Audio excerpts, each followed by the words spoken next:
behind the curtains, learned the mechanics of stagecraft, and absorbed every heartbeat of the city's vibrant, chaotic theater scene.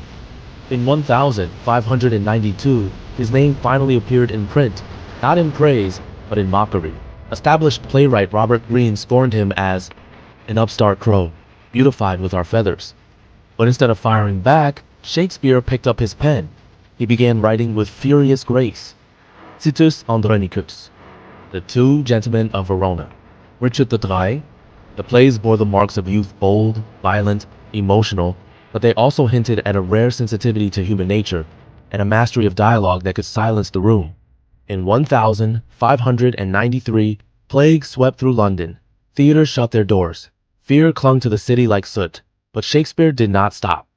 He turned to poetry, writing Venus and Adonis and The Rape of Lucrece, which gained him the patronage of Henry Wriothesley, Earl of Southampton.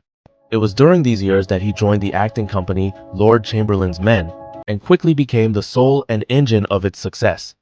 In 1599, with the help of fellow actors and investors, Shakespeare built the Globe Theatre by the River Thames. It wasn't just a theater, it was his universe.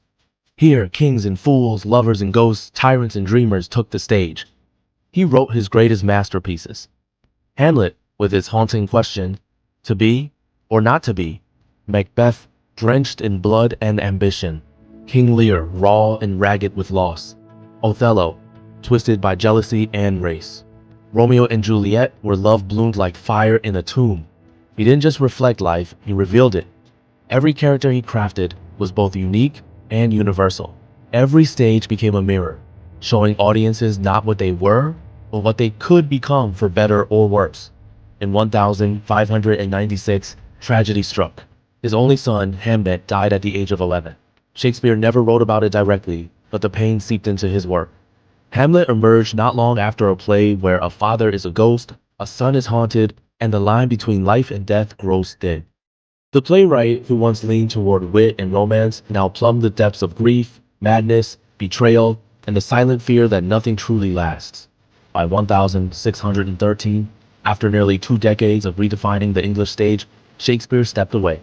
He returned to Stratford, wealthy and respected, and settled into New Place, the grandest house in town. There, he wrote his final plays, The Tempest, Cymbeline, The Winter's Tale pieces filled with forgiveness, aging, and the longing for peace. They read like farewells. On April 23, 1616, his 51st birthday, Shakespeare died. No grand farewell, no public ceremony, just a tombstone with an epitaph likely written by him warning strangers not to disturb his bones. In 1623, 7 years after his death, 2 of his closest friends published the first folio, preserving 36 of his plays. Without it, many of his greatest works, Macbeth, Julius Caesar, Twelfth Night, would have been lost forever. He invented over 700 new words, coined dozens of idioms we still use. Break the ice. All that glitters is not gold. Wild goose chase. Green-eyed monster. But beyond language, he left something greater, a map of the human soul. In Stratford-upon-Avon, people still walk the cobbled streets where he once played as a boy. No one knows for sure what he looked like, but everyone knows how he sounds.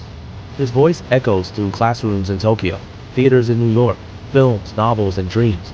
He has become the conscience of our species, whispering to us through soliloquies, satire, and silence. William Shakespeare did not die. He is merely waiting backstage for the curtain to rise once more.